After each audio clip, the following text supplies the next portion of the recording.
Video ini dibuat atas tujuan berkongsi ilmu semata-mata. Ia tidak dibuat untuk menghina atau menjatuhkan kredibiliti mana-mana pihak, organisasi atau jabatan.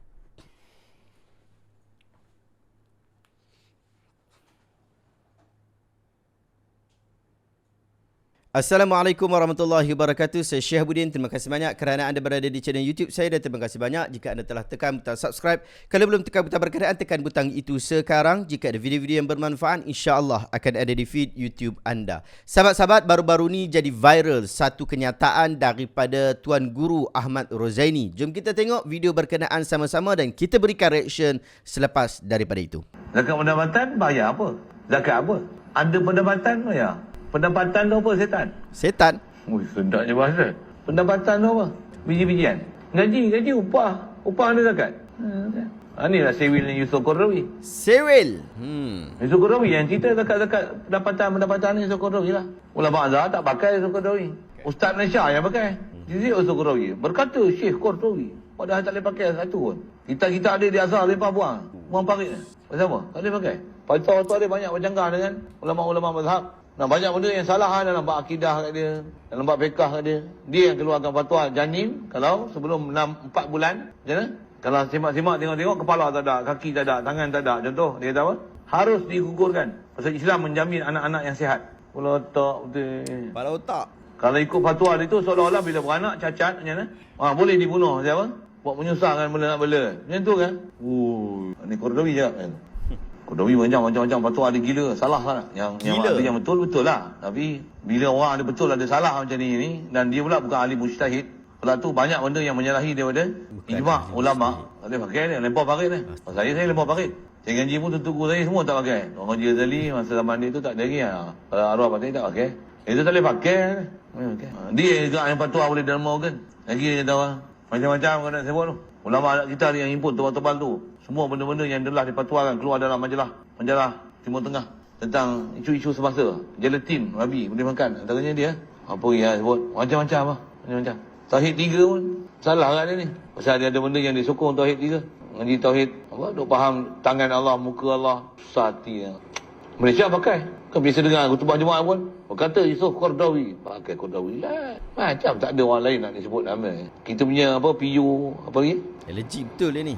Khairul umat apa? PU lagi, pencetus umat. Tu Khairul umat, pencetus umat lagi apa?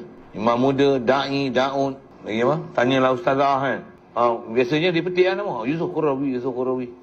Saya dengar Yusof Qaradawi ni kembang tengkok. Orang tak faham, orang puja-puja. Orang faham, orang kerti apa yang dicakap tu salah dengan kaedah-kaedah syariat kita. Lempar orang parit ya elok ya. Apa tak faham kau pergi tengok, pergi kaji, pergi semak betul-betul orang kau faham apa saya cakap. Zaman saya dah mula dengan masjid dulu, ada orang pelik kata ustaz ni style mana? Style pondok lah. Kalau ikut kita yang kena pelik, engkau ni style mana? Kita yang maksudnya bersoal dia. Habis semua dipakai, kitab fiqh tak pernah mengaji. Untuk dia ambil pendapat kita, kitab fiqh semua kita lalui. Mana kita pakai pendapat orang? Hebatlah ustaz. Itu berbeza tu. Cara berfikir berbeza. Pasal dia punya cara belajar berbeza, kita punya cara belajar berbeza. Kita belajar kulit ke kulit. Dia tak ada kulit. Dan tak ada kualiti. Sedap itu. Belajar tajuk-tajuk yang masuk periksa. Bukan periksa belajar untuk simpan dalam hati. Ada tu. Habis periksa bodoh tak apa. Janji sijil ada. Kita tak ada sijil pun. Sijil pun. Tak boleh pakai. Sekalipun dikeluar oleh Majlis Agama Islam. Keluar sijil Senawi. Majlis Agama keluar. Tapi tunjuk tu saya nak kerja dengan Majlis Agama Islam. Pakai sijil Senawi boleh tak? SPM ada tak? Tanya SPM. Dia tak tanya sijil yang dia keluar. Dia keluar sijil tapi dia pun tak iraf sijil tu. Lakarlah pejabat agama ni. Tu saya bebel sikit. Kenapa saya nak bebel tu? Bagi faham. Amal tijarah. Cara faham lain. Kalau kita dengar yang dalam TV je lain. Pegawai-pegawai zakat majlis agama pun cerita je lain. Macam mana nak kira perniagaan? Yang ni hutang ni, tolak ni. Tahu benda. Tanya sikit saya tak tahu. Saya dapat maklumat yang ni je daripada majlis agama. Saya ditugaskan untuk cerita. Soalan ustaz saya tak boleh jawab. Dia tak kerti. Kita bersoal dengan dia benda. Saya pun bukan lulusan agama. Saya tak tahu nak jawab ustaz tanya macam mana. Saya pun tak apa nak faham ustaz tanya apa. Saya punya penerangan yang ni je disuruh saya bagi penjelasan mengikut Majlis Agama Islam suruh. Jawab agama kena ambil tindakan ni. Ada pula macam tu. Macam tu ada ajar orang. Jalan betul. Engkau pun tak pernah belajar kitab. Kau pun tak tahu lama kata apa. Dia pun bukan sekolah agama dulu. Kalau sekolah agama pun belajar pula hanya tebuk-tebuk je.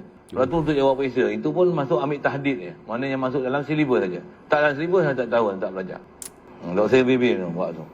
Sebahagian orang apabila menyebutkan berkaitan tentang adab, tentang akhlak, mereka sering merujuk kepada diri mereka sendiri sahaja. Dengan maksud, mereka hanya akan memperjuangkan isu adab dan juga akhlak apabila mereka diserang dan dikritik pada kenyataan yang mereka tidak mampu untuk melawannya. Tetapi apabila mereka menyerang orang lain, maka mereka tidak lagi akan menghirau apapun, termasuklah perkataan adab, perkataan akhlak, fitnah, tomahan, kejian, makian, cacian dan seumpama dengannya. Bagi mereka semua itu telah menjadi harus, telah menjadi halal, telah menjadi pahala apabila mereka mahu untuk mentohmah orang lain, mengkritik orang lain, menfitnah orang lain, mencaci orang lain, memaki orang lain serta menjatuhkan maruah orang. Tetapi semua itu hanya akan menjadi haram, hanya akan menjadi perkara yang dilarang oleh agama yang paling mulia apabila ia melibatkan diri mereka sendiri. Sahabat-sahabat, daripada video ini kita dapati kenyataan yang dikeluarkan oleh ustaz ini sangatlah berunsur fitnah, makian, cacian serta merendah-rendahkan ulama yang telah dikenali di seluruh dunia. Mengapa saya sebutkan seperti itu? Jika anda perhatikan setiap kata-kata yang dikeluarkan, setiap lenggok dan gaya bahasa yang digunakan oleh ustaz ini, sememangnya dia mahu dan bertujuan untuk merendah-rendahkan Dr. Yusuf Al-Qaradawi rahimahullah. Kalau dia nak kritik tentang zakat pendapatan yang diusulkan oleh Dr. Yusuf Al-Qaradawi yang akhirnya telah dipakai di kebanyakan negeri di Malaysia termasuk negeri Selangor ini, tak ada masalah jika dia boleh bawakan kritikan-kritikan yang bersifat akademik. Baru berbaloi sikit kalau orang nak panggil dia dengan gelaran Tok Guru. Tetapi dia sendiri memilih untuk berhujah mengatakan bahawa inilah sewelnya Yusuf Al-Qaradawi. Digunakan perkataan sewel dengan tujuan yang cukup-cukup jahat supaya memperlihatkan teruknya pemikiran Dr. Yusuf Al-Qaradawi. Sewel ialah satu perkataan di dalam bahasa Melayu yang boleh difahami dengan keadaan orang yang tidak begitu waras atau tidak siuman. Inilah yang disebutkan di dalam Kamus Dewan Bahasa edisi yang keempat. Dan ini jugalah semua orang yang sihat faham bahawa ia adalah kata-kata cacian, ia adalah kata-kata makian. Saya lihat dia bukan sekadar penghinaan, cacian dan makian, tetapi ia juga turut merendah-rendahkan ulama-ulama dan mufti-mufti di Malaysia yang mengambil pandangan Dr. Yusuf Al-Qaradawi ini sebagai panduan di dalam berfatwa. Jika Dr. Yusuf Al-Qaradawi pun sewel kerana mengambil pandangan berkenaan, maka ulama-ulama dan mufti-mufti di Malaysia lebih sewel kerana mengikuti orang yang sewel. Itulah yang difahami daripada kenyataan Tuan Guru Ahmad Rozaini Abdul Rahman Al-Hajari hari ini. Kemudian beliau keluarkan lagi satu fitnah yang cukup berat bahawa ulama-ulama Al-Azhar tidak pakai Dr. Yusuf Al-Qaradawi dengan maksud seolah-olah beliau ini bukanlah seorang ulama ataupun tokoh dalam masyarakat keluaran Al-Azhar. Setahu saya sahabat-sahabat, nama Ahmad Rozaini tidak pernah ada di Al-Azhar. Beliau bukan lepasan Al-Azhar dan beliau tidak layak menyebutkan tentang Al-Azhar sedikit pun. Tidak tahukah Tuan Guru Ahmad Rozaini Abdul Rahman Al-Hajari bahawa pandangan-pandangan Dr. Yusuf Al-Qaradawi telah menjadi sebahagian daripada penelitian di dalam beberapa kitab-kitab kuliah Universiti Al-Azhar. Bahkan di dalam majalah Al-Azhar yang saya pegang ini, keluaran September tahun 2011, telah mengkhususkan perbincangan tentang pemikiran Al-Qaradawi. Di dalam artikel dalam buku ni disebutkan pelbagai puji-pujian kepada Dr. Yusuf Al-Qaradawi setelah dilihat gaya berfikir beliau di dalam 5 aspek utama perkembangan pemikiran umat Islam yang moden.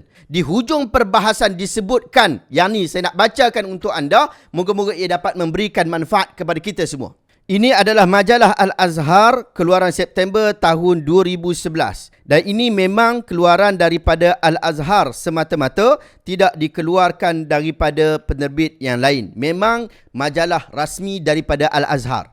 Pada muka surat 1665 telah disebutkan Al-Qaradawi wa fiqhu mu'asarah yang ditulis oleh Ustaz Dr. Helmi Muhammad Al-Qa'un. Disebutkan di sini, gambar Qaradawi ada dalam buku ni dan perbahasan-perbahasan berkaitan tentang pemikiran Al-Qaradawi disebutkan di sini. Kemudian pada hujung perbahasan disebutkan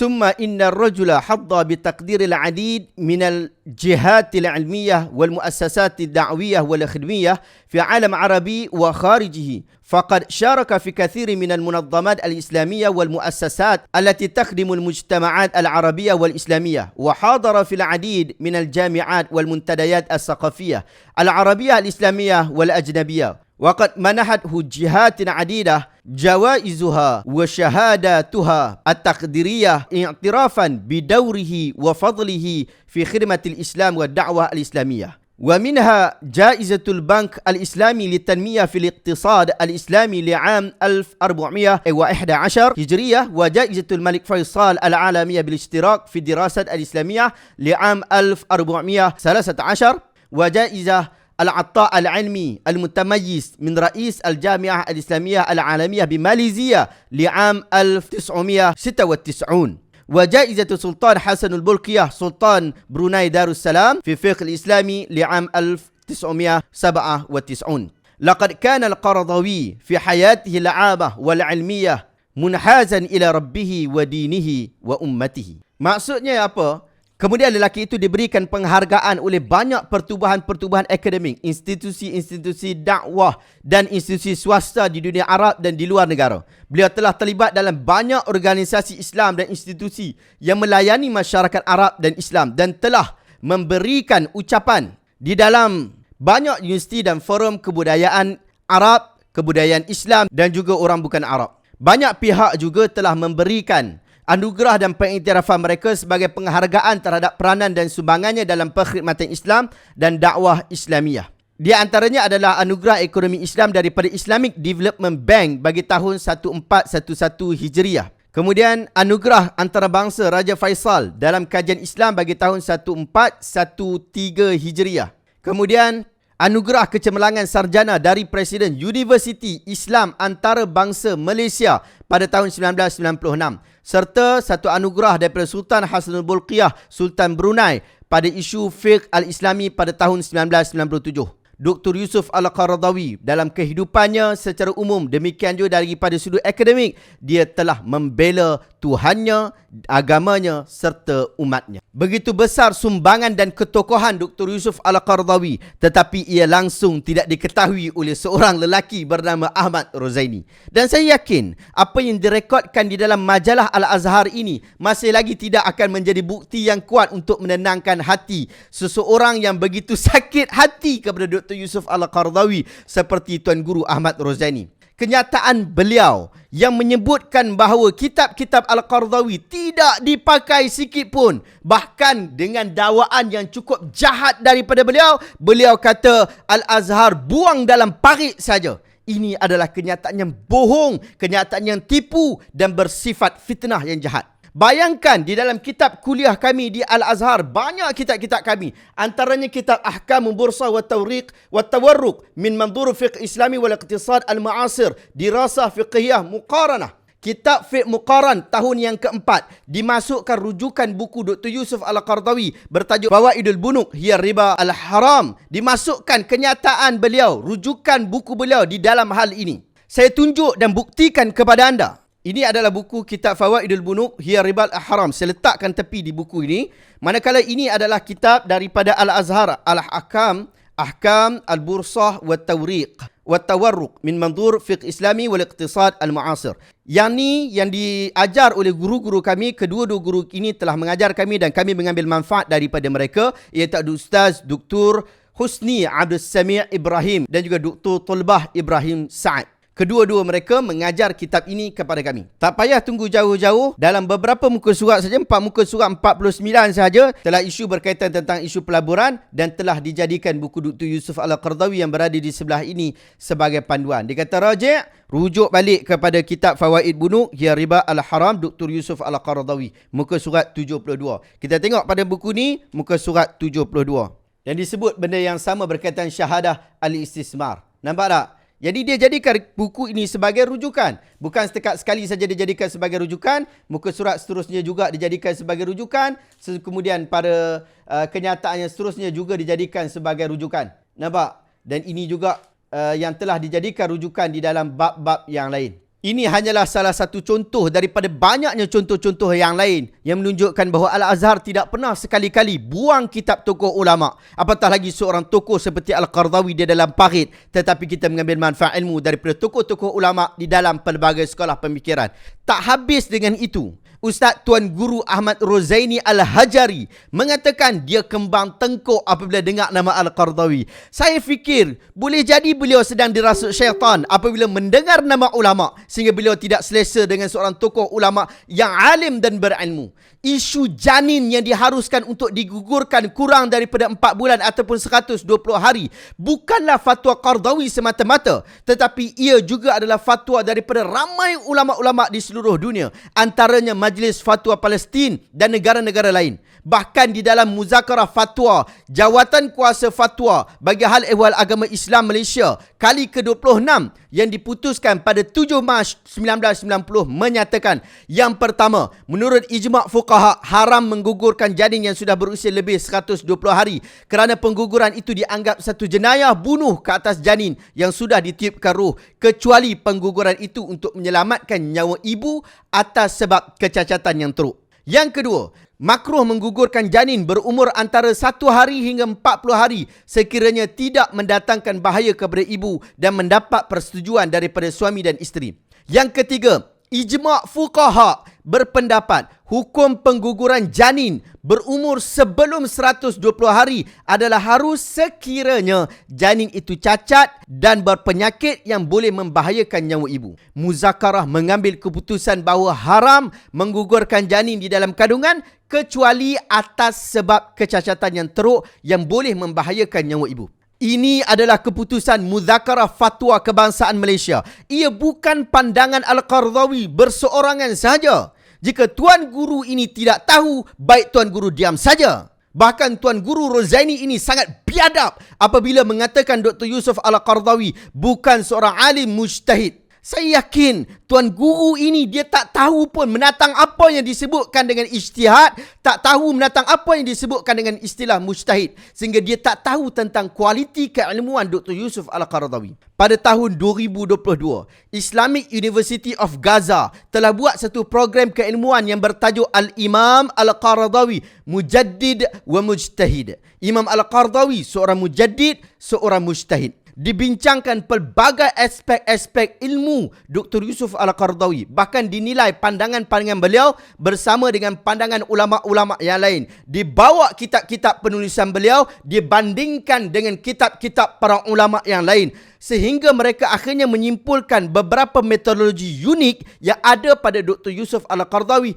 yang mengesahkan keilmuan dan ketelitian beliau dalam berijtihad. Dia seorang mujtahid? Ya, beliau seorang mujtahid. Seorang ulama yang mempunyai keilmuan yang tinggi dalam agama Islam. Hanya orang yang alergik sampai kembang tengkuk saja yang terhijab dengan hal ini. Isu gelatin babi, pendermaan organ dan sebagainya.